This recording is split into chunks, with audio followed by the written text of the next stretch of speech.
Hello बच्चों, जेके classes में आपका स्वागत है। बच्चों, कल साइंस का पार्ट 1 अपलोड कर दिए हैं वीडियो, और आज जो है साइंस का दूसरा हम लोग देखेंगे इस पीडी बुक का, जिसमें most important physics, chemistry, biology का क्वेश्चन हम लोग देखेंगे। तो चलिए बच्चों, फास्ट रिवीजन करते हैं, एक एक क्वेश्चन को देखते हैं। जिसमें पहला लिखा कि जीव विज्ञान तथा जंतु विज्ञान का जनक कौन है? तारस्तु। विज्ञान को कई शाखाओं में बांटा गया है, जिसमें एक जीव विज्ञान, एक जंतु विज्ञान, दोनों का जो है जनक अरस्तु को कहा जाता है। अगला है कि जीव विज्ञान शब्द का प्रयोग सर्वप्रथम किसने किया था? बायोलॉजी शब्द का प्रयोग तो लेमार्क जो कि फ्रांस का था, और ट्रेविरेनस जो कि जर्मनी का था। इनके द्वारा बायोलॉजी शब्द का प्रयोग किया गया। जैव विकास को सर्वप्रथम किसने समझाया? तो लेमार्क ने। चिकित्सा शास्त्र का जनक हिप्पोक्रेटस। चिकित्सा शास्त्र के जनक को हिप्पोक्रेटस कहते हैं। वनस्पति विज्ञान के जनक को थियोफ्रेस्टस कहते हैं। रसायन विज्ञान के जनक को लेबोजियर कहते हैं। मानव का विकास, इतिहास, परंपराओं से संबंधित विषय एंथ्रोपोलॉजी, यानी कि मानव विकास का अध्ययन एंथ्रोपोलॉजी।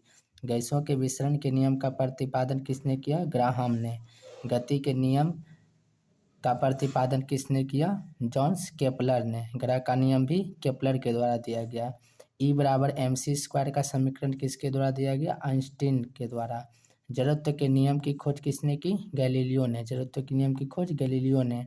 गुरुत्वाकर्षण बरीजी का नियम किसने दिया? तो न्यूटन ने। बरीजी का मान 6.6 गुना 6.67 गुना 10⁻⁻11 newton metre square kg square. अगला, प्राकृतिक वर्ण सिद्धांत का प्रतिपादन चार्ल्स डार्विन। इनका एक पुस्तक था जीवन शक्ति का सिद्धांत, इन्हीं के द्वारा दिया गया, चार्ल्स डार्विन द्वारा।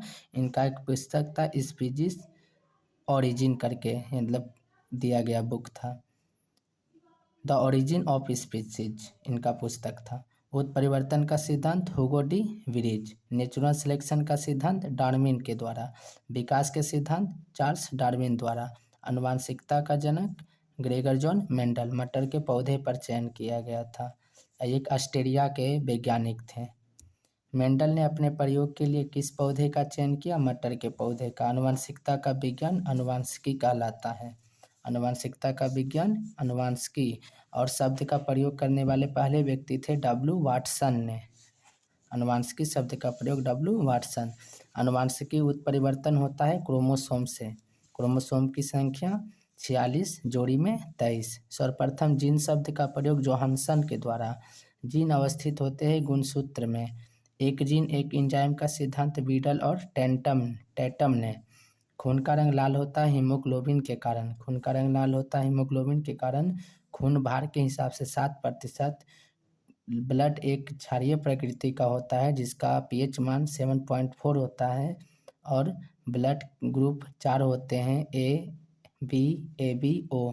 सर्वग्राही ए होता है, जबकि सर्वदाता ओ होता है। हीमोग्लोबिन में पाए जाने वाला तत्व लोहा, और लोहा की कमी से एनीमिया रोग होता है। हीमोग्लोबिन यौगिक है प्रोटीन का। हीमोग्लोबिन यौगिक है प्रोटीन का। खून थक्का नहीं बनता। हीमोफीलिया। हीमोफीलिया एक आनुवांशिक रोग है। ऐसे व्यक्ति का खून यदि कहीं कट जाए तो खून थक्का नहीं बनता है। शरीर के अंदर रक्त को जमने से रोकता है हेपेरिन। हेपेरिन नामक प्रोटीन होता है मानव शरीर में, जो कि शरीर के अंदर रक्त को जमने से रोकता है। हेपेरिन नामक प्रोटीन का उत्पादन कहाँ होता है? तो लीवर में। लीवर सबसे बड़ी ग्रंथि है शरीर की, जिसका वजन 1.5 kg होता है। और पीलिया से प्रभावित रोग यकृत होता है, और शराब पीने वाले व्यक्ति का प्रभावित अंग लीवर होता है। रक्त को थक्का बनाने में सहायक है प्लेटलेट्स। प्लेटलेट्स जो कि रक्त का 3 भागों में यदि बांटा गया है तो आरबीसी, डब्ल्यूबीसी और प्लेटलेट्स, जो कि आरबीसी का काम है ऑक्सीजन का परिवहन करना, डब्ल्यूबीसी का काम है रोगों से लड़ना, और प्लेटलेट्स का काम है रक्त को थक्का बनाना। और डेंगू में प्लेटलेट्स की कमी हो जाती है। डेंगू एडिस मच्छर के काटने से होता है। प्लेटलेट्स की मृत्यु होती है पीलिया में। प्लेटलेट्स यानी कि रक्त का मृत्यु, या फिर डब्ल्यूबीसी, कोई भी रक्त का मृत्यु पीलिया में, जिसको ब्लड का कब्रिस्तान कहा जाता है। रक्त का थक्का जमने में मदद करता है विटामिन के।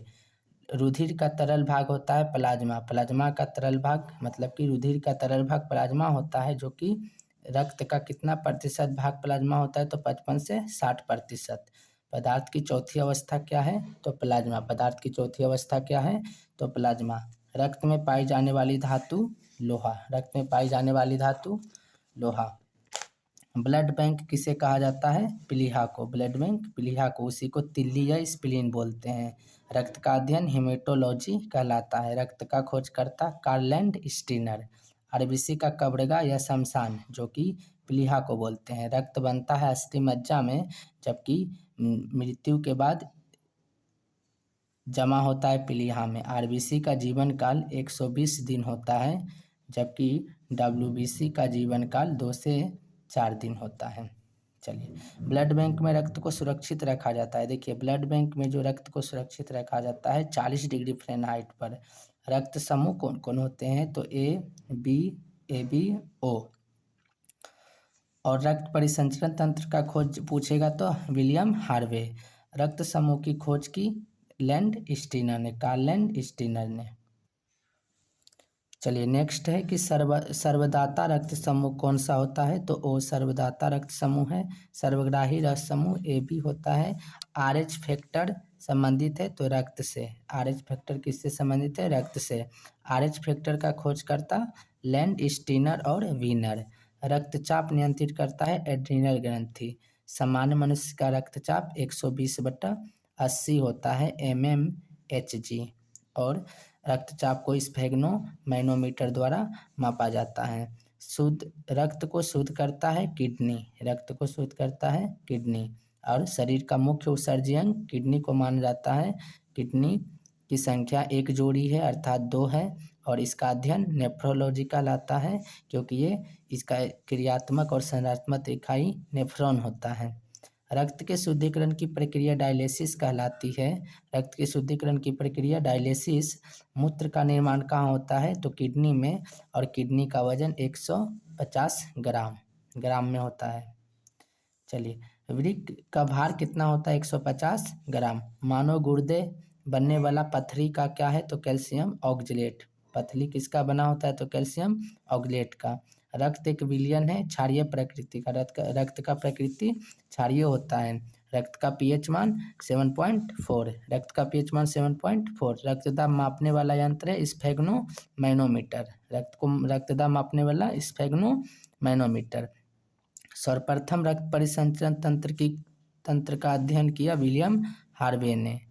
शरीर से हृदय की ओर, देखिए, शरीर से हृदय की ओर अशुद्ध रक्त जाता है।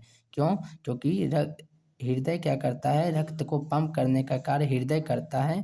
और हृदय का जो आवाज़ होता है लबडब होता है। और तो बोला रक्तवाहिनी कहलाती है शिरा। शिरा अशुद्ध रक्त का परिवहन करता है, और इसी का उल्टा फुफ्फुस शिरा शुद्ध रक्त का परिवहन करता है। अब जब शरीर से हृदय की ओर रक्त जाएगा तो अशुद्ध, और हृदय से शरीर की ओर रक्त धमनी लाता है, जो कि शुद्ध रक्त होता है। हृदय से शरीर की ओर रक्त वाहिनी कहलाती है, तो धमनी के द्वारा। रक्त की धड़कन का नियंत्रण पेसमेकर। पेसमेकर एक आर्टिफिशियल है, जो कि मनुष्य के हृदय में लगाया जाता है। जैविक सेवन क्या है, तो कृत्रिम हृदय। कृत्रिम हृदय। शरीर में ऑक्सीजन का परिवहन रक्त द्वारा। अगर यहाँ पे हीमोग्लोबिन रहेगा ऑप्शन में, तो हीमोग्लोबिन हो जाएगा। पित्त होता है पीले रंग और हरे रंग का क्षारीय द्रव। पित्त कहाँ बनता है, तो लीवर में। पित्त का पीएच मान 8.4 अर्थात क्षारीय होता है। और निर्माण लीवर में, और जमा कहाँ होता है, पित्ताशय में, गॉल ब्लैडर में। पित्त बाइल का पीएच मान 7.7 या 8 पॉइंट के आसपास रहता है। और पित्त स्रावित होता है तो यकृत द्वारा। लीवर जो है भविष्य के लिए भंडारित रहता है कौन सा विटामिन, तो विटामिन ए। पित्त जमा होता है पित्ताशय में, गॉल ब्लैडर में। हाइड्रोफोबिया, जो कि कुत्ते के काटने से रेबीज या हाइड्रोफोबिया, कुत्ते में रेब्डो वायरस के कारण उत्पन्न होता है, और उनके काटने से हाइड्रोफोबिया रोग होता है। हाइड्रोफोबिया रोग विषाणु द्वारा होता है, रेब्डो वायरस द्वारा। और विषाणु का खोज इवानोवास्की तंबाकू के पत्ते पर खोज किया था, और उस वायरस का नाम था मोजेको वायरस। विषाणु का अध्ययन वायरोलॉजी। बैक्टीरिया का अध्ययन बैक्टीरियोलॉजी। रानीखेत बीमारी फैलती है वायरस के द्वारा। रानीखेत बीमारी फैलती है वायरस के द्वारा। ये कुक्कुट पालन से संबंधित है, मुर्गी पालन से। जंतुओं में होने वाला फुट एंड माउथ जो रोग है वो होता है विषाणु के द्वारा, खास करके पशु में होने वाला रोग। कवकों का अध्ययन माइकोलॉजी। शैवालों का अध्ययन फाइकोलॉजी। शैवालों में शैवाल की कोशिका भित्ति किसकी बनी होती है? सेलुलोज की। और पौधे की भी कोशिका भित्ति सेलुलोज की। जबकि जंतुओं में कोशिका झिल्ली पाया जाता है और कोशिका झिल्ली प्रोटीन और लिपिड का बना होता है। लिपिड वसा को कहते हैं। जीवाणु की खोज लिवेनहॉक। जीवाणु की खोज लिवेनहॉक 1674 में, क्योंकि कोशिका जो शरीर की संरचनात्मक और क्रियात्मक इकाई होती है, और कोशिका का अर्थ होता है छोटा कमरा, और ध्वनि का वेग सर्वाधिक होता है ठोस में। जीवित कोशिका का खोज पूछेगा तो लिवेनहॉक। जीवाणु का खोज पूछेगा तो लिवेनहॉक। जीवाणु विज्ञान का जनक बोलेगा तो भी लिवेनहॉक। ध्वनि की गति धीमी होती है हवा में। ध्वनि की गति धीमी सबसे अधिक ठोस में। सबसे अधिक होता है ठोस में, उसके बाद द्रव में, उसके बाद गैस में। तो सबसे अधिक ध्वनि की गति ठोस में होती है। ध्वनि की चाल 760 मील प्रति घंटा। वायु क्या है? गैसों का मिश्रण, वो भी समान गैसों का मिश्रण, क्योंकि वायुमंडल में 78% नाइट्रोजन है, 0.03% कार्बन डाइऑक्साइड है, और 20.99 या 21% ऑक्सीजन है। वायु उदाहरण है गैसों में गैस का मिश्रण, क्योंकि वह गैसों का मिश्रण है, इसीलिए गैसों में गैस का विलयन। हवा में ध्वनि का वेग 332 मीटर प्रति सेकंड। ध्वनि तीव्रता मापी जाती है डेसिबल में। हवा का वाष्प घनत्व 14.4 होता है, और प्रकाश वर्ष दूरी का मात्रक है। दूरी की सबसे बड़ी इकाई पारसेक। चलिए नेक्स्ट है एक प्रकाश वर्ष। प्रकाश वर्ष दूरी का मात्रक होता है, तो एक प्रकाश वर्ष। एक प्रकाश वर्ष कहने का मतलब है कि सूर्य का एक वर्ष में तय की गई लाइट का एक दूरी होता है। एक वर्ष में प्रकाश द्वारा तय की गई दूरी को एक प्रकाश वर्ष कहते हैं। इसका वैल्यू होता है 9.46 गुना 10⁻⁻12 किलोमीटर में पूछेगा तो ये वैल्यू, और मीटर में पूछेगा तो केवल 10⁻15 मीटर हो जाएगा। 9.46 गुना 10⁻15 मीटर। दूरी मापने की सबसे बड़ी इकाई पारसेक। दूरी मापने की सबसे बड़ी इकाई पारसेक। जड़ों का रूपांतरण यानी कि कौन सा भाग है जिसका हम जड़ खाने में लाते हैं, खाने के यूज में? तो मूली और गाजर। चलिए तने के रूपांतरण आलू। आलू का खाने वाला भाग तना, और प्याज का भी खाने वाला भाग तना। पिट्यूटरी ग्रंथि, जिसको हम मास्टर ग्रंथि बोलते हैं, मस्तिष्क में पाया जाता है, और ये सारे ग्रंथि पे कंट्रोल करता है, इसीलिए इसको मास्टर ग्रंथि कहा जाता है। मास्टर ग्रंथि, और ये सबसे छोटी ग्रंथि है पिट्यूटरी ग्रंथि, या पीयूष ग्रंथि भी कहते हैं। शरीर की सबसे छोटी ग्रंथि पिट्यूटरी ग्रंथि। दो प्रमुख वंशानुगत रोग, जैसा कि अभी हमने बताया कि वर्णांधता, इसमें क्या होता है मनुष्य को कलर पहचानने में प्रॉब्लम हो जाता है, और खास करके हरा और लाल। और हीमोफीलिया भी एक अनुवांशिक रोग है। इस रोग में मनुष्य का में क्या होता है कि कहीं कट जाने पर उनका जो रक्त है बंद नहीं हो पाता है, अर्थात थक्का नहीं बनता है। सर्वप्रथम मनुष्य में वर्णांधता का वर्णन किया हेर्नर ने, और 1876 में। कहा जाता है कि पहली महारानी को हुआ था, इंग्लैंड की महारानी को, हीमोफीलिया। एक वर्णांधता व्यक्ति में पहचान करने के लिए क्षमता नहीं होता है। हरा रंग और लाल रंग को पहचानने में कठिनाई होती है। थायरोक्सिन हार्मोन स्रावित होता है थायराइड ग्रंथि से। थायराइड ग्रंथि गला में पाया जाता है, और इससे निकलने वाला हार्मोन थायरोक्सिन हार्मोन होता है। और थायरोक्सिन हार्मोन की कमी से घेगा रोग होता है, या नमक की कमी से। घेगा बोलिए, ये गोइटर बोलिए। जठर रस, जो कि हाइड्रोक्लोरिक अम्ल, जठर रस में पाया जाता है हाइड्रोक्लोरिक अम्ल या स्टमक अम्ल, या हमारे पेट में पाए जाने वाले अम्ल को हाइड्रोक्लोरिक अम्ल बोलते हैं। यह मजबूत अम्ल होता है। इसका पीएच मान 0 या 1.1 के आसपास में होता है इसका पीएच मान। और लाइकेन में परस्पर सहजीवी कौन है? तो देखिए लाइकेन एक सहजीवी पौधा है जो कहाँ उगता है? कवक और शैवाल पे। और लाइकेन से ही एक लिटमस पत्र प्राप्त किया जाता है, जिससे अम्लीयता और क्षारीयता की जांच की जाती है। और यदि पीएच स्केल यदि नीला से लाल हो गया तो वह अम्ल है, यदि लाल से नीला हो गया तो क्षार है। लार में पाए जाने वाला एंजाइम टाइलिन। लार में पाए जाने वाला एंजाइम टाइलिन। और मनुष्य में भोजन जो पचना प्रारंभ होता है मुख से शुरू हो जाता है। प्रोटीन का पाचन कहाँ होता है? छोटी आंत में। प्रोटीन का पाचन और खाना पूर्ण रूप से कहाँ पचता है? तो छोटी आंत में। कभी ऑप्शन में पेट भी ले लेता है कि प्रोटीन का पाचन कहाँ होता है, तो स्टमक में। मनुष्य में पाचन प्रारंभ होता है मुख से। भोजन का पचना एक रासायनिक परिवर्तन है और पचे भोजन का अवशोषण होता है छोटी आंत में। लार में पाया जाने वाला एंजाइम टाइलिन होता है। टिबिया नामक हड्डी टांग में पाई जाती है और सबसे बड़ी हड्डी फीमर जो कि जांघ की होती है, और हड्डी एक संयोजी ऊतक है। हड्डी में ओसिन प्रोटीन पाया जाता है और हड्डी का अध्ययन ऑस्टियोलॉजी कहलाता है। भोजन पचाने में सहायक है एंजाइम। एंजाइम जितने भी होते हैं एक प्रकार का प्रोटीन होता है जो कि भोजन पचाने में सहायक होता है। और एंजाइम की रचना होती है एमिनो अम्ल से। एंजाइम किससे बना है? एमिनो अम्ल से। कुल एमिनो अम्ल की संख्या 20 होती है। 11 हमारे शरीर में मौजूद होता है और 9 प्रकार का जो है हम लोग बाहरी खाने के रूप में लेते हैं, पोषक तत्वों के रूप में। पाचन क्रिया प्रोटीन बदल देता है एमिनो अम्ल में। पाचन क्रिया जब प्रोटीन का होता है तो प्रोटीन में बदलकर एमिनो अम्ल में हो जाता है। आहार नाल में स्टार्च का पाचन अंकित होता है माल्टोज में। और शरीर में एमिनो अम्ल की संख्या कितनी है?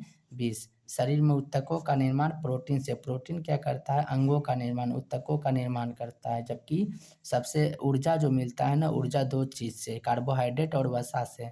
1 ग्राम प्रोटीन या 1 ग्राम कार्बोहाइड्रेट खाने से 4.1 किलो कैलोरी शरीर में ऊर्जा मिलता है। जबकि सबसे अधिक ऊर्जा वसा खाने से 1 ग्राम वसा में 9.1 किलो कैलोरी ऊर्जा के आसपास मिलता है। हड्डियों और दांतों में के निर्माण के लिए कैल्शियम और फास्फोरस का उपयोग किया जाता है।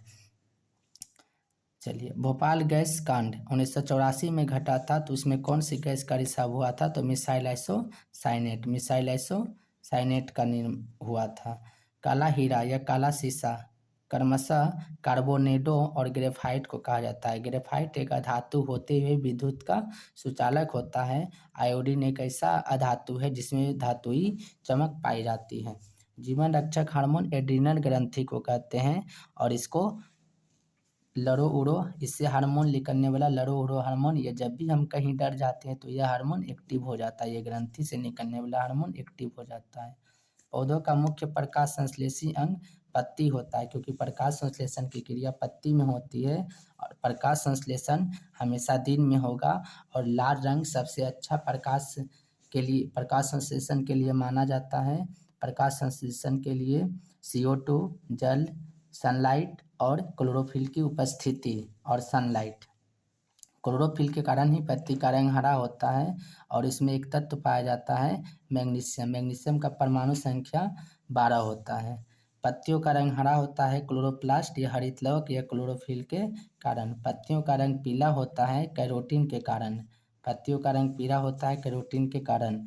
पर्णहरित क्लोरोफिल में उपस्थित होता है मैग्नीशियम। क्लोरोफिल में उपस्थित होता है मैग्नीशियम। वायुमंडल में ऑक्सीजन की मात्रा कितनी है? मात्रा संतुलित होती है प्रकाश संश्लेषण द्वारा। और ये ऑक्सीजन कहाँ उत्पाद के रूप में प्रकाश संश्लेषण की क्रिया के बाद कार्बोहाइड्रेट का निर्माण होता है C6H12O6 और उत्पाद के रूप में ऑक्सीजन गैस प्राप्त होता है जो कि जल से। ये भी पूछ दिया कि कहाँ से निकलता ऑक्सीजन, तो जल से। पेड़ पौधों को द्वारा खाना तैयार करने की प्रक्रिया फोटोसिंथेसिस अर्थात प्रकाश संश्लेषण। प्रकाश संश्लेषण के लिए आवश्यक CO2, जल, क्लोरोफिल, सूर्य प्रकाश। तो थैंक यू बच्चों, आज के लिए इतना काफ़ी है। सारा इम्पोर्टेंट क्वेश्चन है, सारे बच्चे इसे अच्छे से पढ़ें और चैनल को सब्सक्राइब और शेयर करें।